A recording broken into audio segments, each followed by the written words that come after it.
I don't solicit. I've never solicited an owner in my life.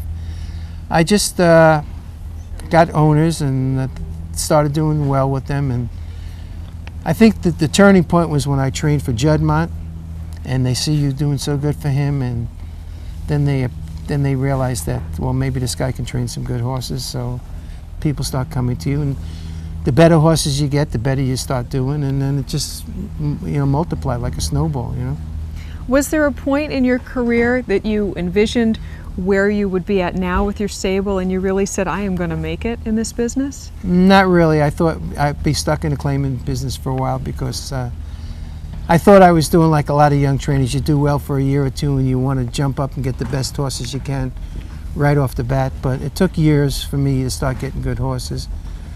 And for a while there, I thought I'd be ending up in the claiming for the rest of my life, to be honest with you, and get a few good horses along the way, Well, far from the claiming game, in 1995, you were inducted into the Hall of Fame.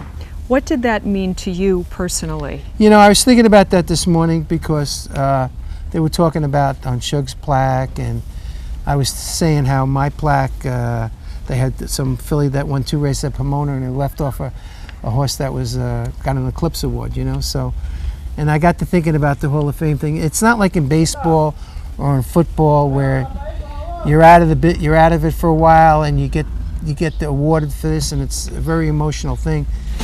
For me, you got to get up the next morning and go to work, so it's a different feeling. I still haven't got that. Maybe if I retired or something, I would get that feeling about being in Hall of Fame, but by getting up every morning, and it's like Alan Jerkins said sometimes, when you go in bed, can they take you out of the Hall of Fame, Well, hopefully they can't take it away from you. So it's a thing, you got to get it. It's nice to be there and it's great and everything, but I don't know if I appreciate it as much as if I was a baseball player or a football player and retired and then got it, Throughout your career, who has influenced you the most and why? It's hard to judge, I guess Buddy Jacobson got me started, because I had about 3-4 horses, and I went to Pimlico, and I was stable with him, and he had a string in Florida, so he'd call me up every day to look at his horses and tell me what to do with them. So from there I got an idea, and then you watch, and you just watch other trainers that are doing well, and going to California, you're watching Charlie Whittingham train his horses, so you learn a little there. I mean, I don't train like him, but you pick up things, and you watch trainers like Billy Mott, you watch trainers like Neil Drysdale, and you see how they do. You watch the people that are doing well, and you see what they're doing, and that's how you learn. What moments throughout your career have been the most special to you? Well, I guess winning some good races is the most special. The first, I think the first big race was the Hollywood Gold Cup with Marquetry. That was a real exciting race, and another one was when I won the Japan Cup. That was very exciting. And then winning the Oaks a few times, those things. Those are the highlights, pretty much. Is there a horse that stands out as being the most special to you? There's a horse called Exborn I had, and they had him in Europe. It was Juddmonte. I just had started training for him, and they couldn't get him to the races, and it was 18 months, and I got him to the races. And he was a cripple, and he won, I think he started 14 times, he's won like 10, 3 seconds and a third, and I think he's the horse that's the most special to me, because he gave, I think, the Juddmonte people a confidence that I can train. He ended up a Grade 1 winner, and he was a great horse.